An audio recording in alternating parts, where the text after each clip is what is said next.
नमस्ते स्टूडेंट्स, आइए आज हम फिर चर्चा करते हैं हमारा chapter number first eight class के लिए pro production and management. Students, मैं आपको बताना चाहता हूं कि हमारे इस चैप्टर में हमने ये पढ़ा था कि फसल क्या होती है और फसल को बोने या फसल करने की क्या क्या स्टेप्स होती है और उन सब स्टेप्स के बारे में हमने विस्तार से जाना था। इसका लास्ट जो हमने लास्ट वीडियो पढ़ा था वो पॉइंट था फसल कटाई और भंडारण। तो भंडारण के पश्चात भंडारण जो हम करते हैं उसके लिए जो सावधानियाँ थी वो मैंने बताई थी कि भंडारण अपन सामान्य रूप से हमारे घर में या किसान अपने घर में काम कर आने वाला जितना अनाज रखता है वो जूट की बोरियों में भर के रख सकता है। अब जूट की बोरियों में भर के रखता है तो उसमें ये दिक्कत आती है कि चूहे वगैरह काट देते हैं, इससे अनाज का नुकसान होता है। और या फिर वो लोहे के बड़े ड्रम होते हैं, टंकी होती है, उनमें डालकर उनमें नीम के सूखे पत्ती वगैरह डालकर ऐसे रख देता है। या कुछ कीटनाशक ऐसी दवाइयाँ भी आती है जिनको जो प्रिजर्वेशन के लिए बनाई जाती है, संरक्षण के लिए बनाई जाती है।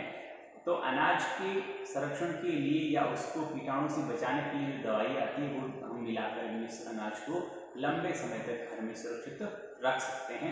बट इसके साथ मैंने बताया था कि यदि हम रासायनिक दवाइयों और रासायनिक पदार्थों के माध्यम से यदि अनाज को सुरक्षित करते हैं कुछ समय के लिए, तो जब हम उसे यूज लेते हैं तो उसे अच्छी तरह धोकर साफ करके सुखा के फिर काम में लेना चाहिए। ये सावधानी जरूर हमें रखनी चाहिए। और मैंने ये भी बताया था कि बड़े पैमाने पर अनाज का जो भंडारण होता है उसको साइलो कहा जाता है। क्या कहता है? साइलो। और आज स्टूडेंट्स आप अपनी बुक खोली, देखिए कि चैप्टर हमारा कंप्लीट हो चुका है। अभ्यास प्रश्न है उनके बारे में मैं आपको एक्सप्लेन करता हूँ। देखिए क्या क्या है अभ्यास। तो अभ्यास में सबसे पहले हम बात करते हैं, हमारा पहला जो प्रश्न है वो ये है स्टूडेंट्स, आप बुक में पढ़िए कि उचित शब्द छांटकर रिक्त स्थानों की पूर्ति कीजिए। तो आप बुक खोल लीजिए और यदि बुक नहीं है आपके पास, होगी 100% आपके पास, और बुक नहीं है तो मैं आपको ये गाइड करना चाहता हूँ। जो मैं बोलूँ आंसर, फर्स्ट में क्या बोला आप अभी नोटबुक उठा लें और फर्स्ट में क्या बोला उसको आप देख लें, मतलब लिख लें। सेकंड में क्या बोला उसको लिख लें, थर्ड में क्या बोला उसको लिख लें। और क्वेश्चन में भी पढ़ ही रहा हूँ, मैं बोल ही रहा हूँ, तो आप वीडियो को रिमाइंड करके वो क्वेश्चन सुन के अपनी नोटबुक में लिख सकते हैं। और जो मुझे यहाँ लगेगा उनको मैं यहाँ पर बोल के आपको लिख के जरूर बताऊँगा। तो देखिए स्टूडेंट्स, ये तो वर्ड जिसमें से हमें एक किसान की पूर्ति करनी, फर्स्ट तैरने, जल, फसल, पोषक पोषक, और उसके बाद हमारे पास है तैयारी।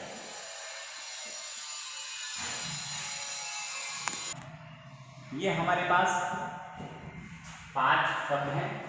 पहला जो हमारे पास रिक्त बनना है कैट, उसमें लिखा है कि एक स्थान पर एक ही प्रकार के बड़ी मात्रा में उगाए गए पौधे, एक ही स्थान पर बड़ी मात्रा में या एक ही प्रकार की पर एक ही प्रकार के, एक ही स्थान पर एक ही प्रकार की बड़ी मात्रा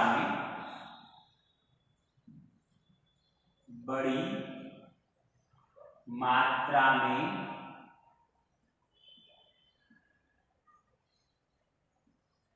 उगाए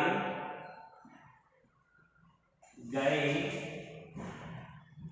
पौधे या पौधों, आगे चलेंगे यहाँ लिखता हूं, उगाए गए पौधों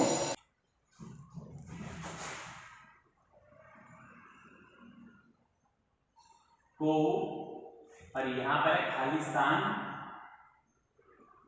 कहते हैं। तो आपको पता है परिभाषा के अनुसार एक ही स्थान पर एक ही प्रकार की उगाई गई बहुत सारे पौधों को फसल कहा जाता है। क्या कहते हैं? फसल।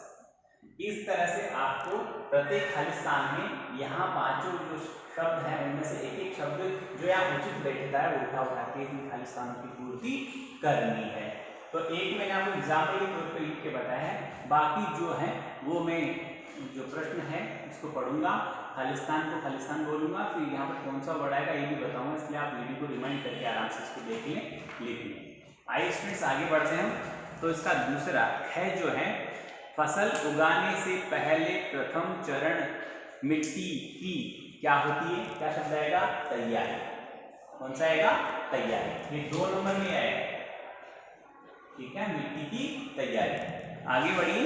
और थर्ड जो है इसका गै में बताया गया स्टूडेंट्स कि क्षतिग्रस्त बीज जल की सतह पर तैरने लगते हैं, क्योंकि क्षतिग्रस्त बीज हैं वो स्टूडेंट्स हल्के हो जाते हैं, जब उन्हें पानी में भिगोया जाता है तो पानी की सतह पर तैरने लग जाते हैं। तो ऐसा हम कई बार अनाज को साफ करने के लिए भी ये पद्धति काम में लेते हैं कि पूरे अनाज में से कुछ जो दाने हैं अनाज के वो क्या हो जाते हैं, क्षतिग्रस्त हो जाते हैं। तो पूरे उस अनाज को हम एक बड़े पात्र में पानी में भिगोते हैं, जिससे जो क्षतिग्रस्त हो चुके हैं, जो अब काम के नहीं रहे हैं दाने, वो ऊपर तैरने लगते हैं, उनको हटाकर दूर कर देते हैं और नीचे जो ठोस और साबुत और सही स्थिति में जो दाने बचे हैं उनको हम आगे के लिए यूज कर सकते हैं। तो थर्ड जो गै है उसमें आएगा तैरने लगते हैं, इस पे थर्ड। ओके, आगे देखिए। फोर्थ है फसल उगाने के लिए पर्याप्त सूर्य का प्रकाश एवं मिट्टी, सुनना, मिट्टी से एक तो मिलता है पोषक और एक क्या मिलता है, जल। ये हो गया हमारे पास में ये दोनों वर्ड। इसके लिए जो चौथे नंबर का स्थान है उसमें ये आएगा, फर्स्ट नंबर में आएगा। तो फर्स्ट, सेकंड, थर्ड और फोर्थ में ये दोनों आएंगे, जल और पोषक, क्योंकि मिट्टी से क्या मिलते हैं पौधे को, जल और पोषक, और सूर्य का प्रकाश जब मिलता है तो वह पौधा तैयार होता है। आगे देखिए नेक्स्ट,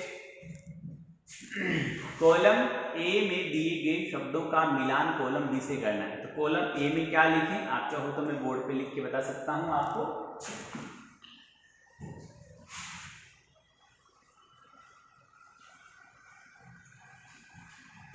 कॉलम ए में लिखा है स्टूडेंट्स हमारे पास खरीफ रबी रासायनिक उर्वरक कार्बनिक खाद। कॉलम ए,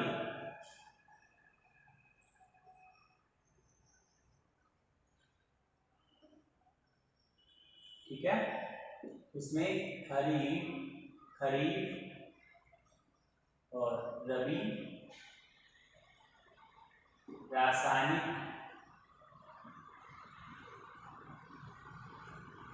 उर्वरक और कार्बनिक खाद।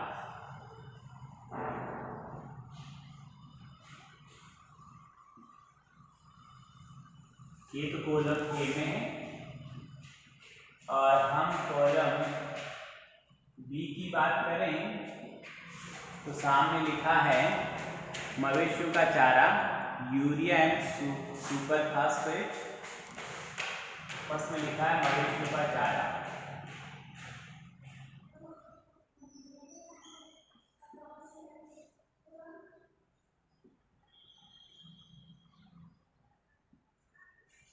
और दूसरे में है यूरिया और सुपर फॉस्फेट, यूरिया और सुपर फॉस्फेट, ओके। और नेक्स्ट है पशु अपशिष्ट गोबर मूत्र एवं पादप अवशेष। पशु अपशिष्ट, ठीक है, गोबर मूत्र एवं पादप अवशेष, गोबर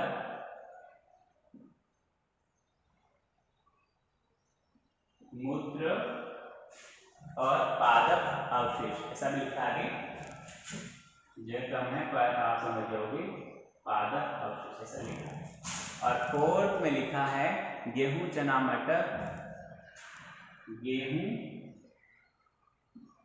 गोमा चना गोमा मटर, और यहाँ लिखा है धान और मक्का।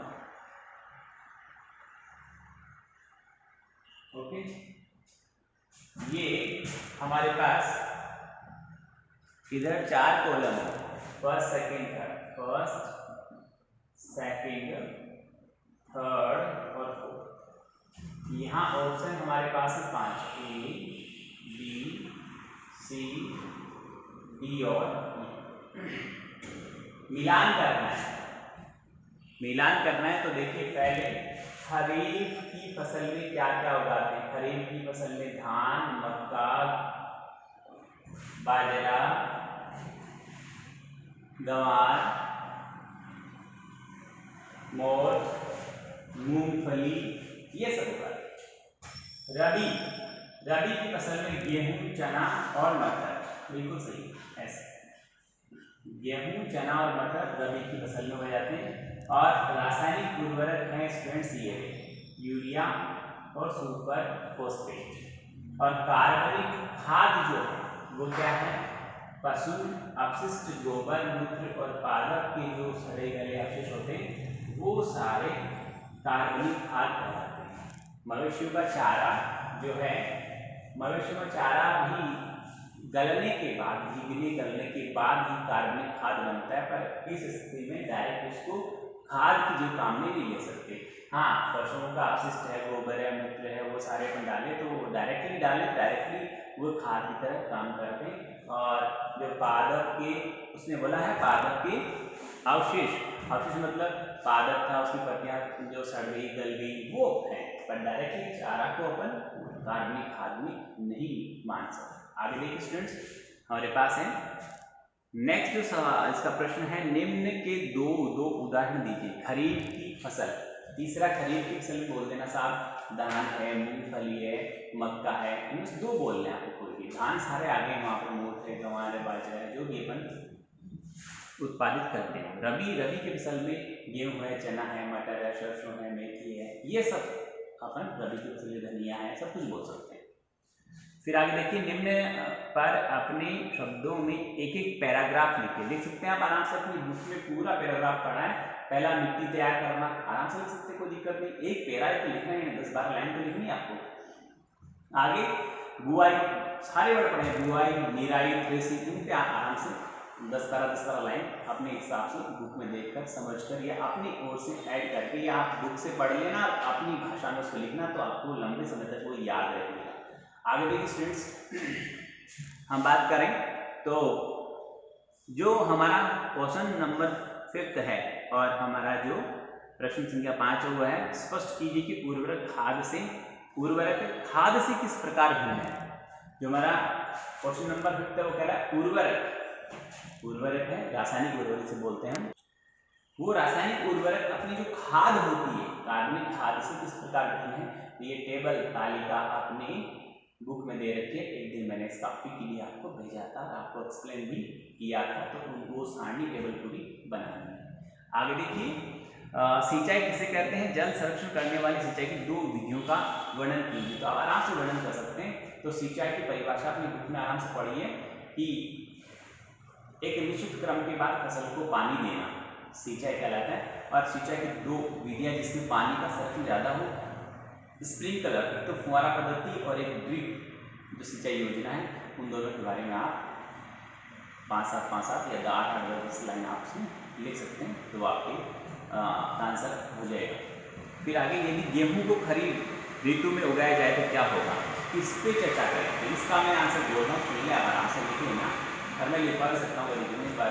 आप देखिए, एक बार कोशिश कीजिए समझने की कि गेहूं की फसल को यदि गर्मी में हम बोते हैं, यानी गर्मी में तो है खरीफ ऋतु में, खरीफ में क्या होता है, जैसे बारिश वाला मौसम, यदि गेहूं की फसल को हम खरीफ की ऋतु में बोते हैं तो गेहूं का उत्पादन ठीक से नहीं होगा, उस पर बालियाँ सही से नहीं बनेगी, यानी उसमें जिसको अपन दांगी बोलते हैं, बाली बोलते हैं, वो सही से नहीं बनेगी। और बीज का जो वहाँ पर पकने का काम है वो ठीक से नहीं हो पाएगा। इसका कारण ये है कि गेहूँ की फसल के लिए जो तापमान होता है वो अपना 25 से 28, 30 और मतलब मैक्सिमम 28 से 30 डिग्री तक हो तब काम चल सकता है।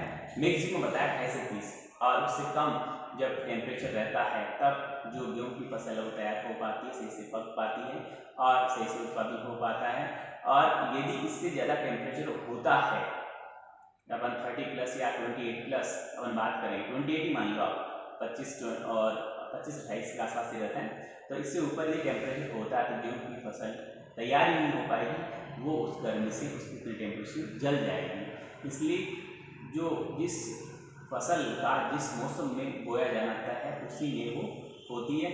यदि उसके अलावा आप दूसरी ऋतु में किसी दूसरी फसल को बोना चाहते हो, जैसे सपोज करो आप टमाटर की खेती पहले जो है वो मतलब जब गर्मी आती थी यानी मई जून, मार्च अप्रैल मई जून उसके बाद तैयार होती थी, अब हर समय होते तो उसके लिए एक विशेष प्रकार के मतलब पांडाल बोलते उसको उनको बनाया जाता है, जिसके अंदर उनका टेम्परेचर मेंटेन किया जाता है। और उस टेम्परेचर के कारण जैसे आजकल हर ऋतु में हर तरह की सब्जी आती है, इसका रीज़न ये होता है कि इस तरह के पांडाल तैयार होते हैं बड़े बड़े, कि जिनमें उस सब्जी या उस फसल के अनुरूप टेम्परेचर तैयार किया जाता है। उस टेम्परेचर और उस मॉइस्चराइजेशन, उस आर्द्रता उतनी बनाकर फिर उस फसल को उसके अंदर तैयार किया जाता है।